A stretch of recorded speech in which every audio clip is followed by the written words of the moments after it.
आपण जर प्रत्यक्षात वावरात पाहिलं इथं बघा, इथे इथं पण निघाले. हे बघा, हे कॅन्जन आणि डॉमिनर सोडलं होतं, तर हे नवीन कोंब आला बघा इथं जाग्यावर थांबून, आणि इथं दुसरे नवीन कोंब आलेले. आणि जोमाने येतात हा, असं म्हणजे मर गेलेले असल्यानंतर आहे ना ते तितके जोराने येत नाही, पण हे चांगले असे म्हणजे सशक्त उगवण शक्ती झाली. तर दादा, या बाकीचे जे तुमच्या आजूबाजूचे जेवढे शेतकरी आहेत त्यांना काय सांगाल बरं?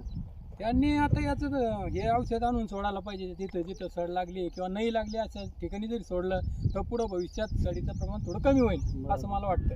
बरं, हे औषध सोडून समाधानी तर आहे ना तुम्ही? मी तर समाधानी आहे, कारण मी त्यांचा म्हणजे आमच्या दुकानदाराचा व्हिडिओ बघूनच मी औषधची मागणी केली होती.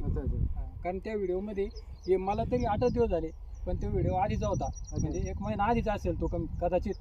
पण तिथे जे फुटवे उगले ते एकदम म्हणजे असे आता जशी माझी अद्रक आहे असे ते फुटवे आता असतील, म्हणजे त्या 1 महिना झाला असेल. आणि ते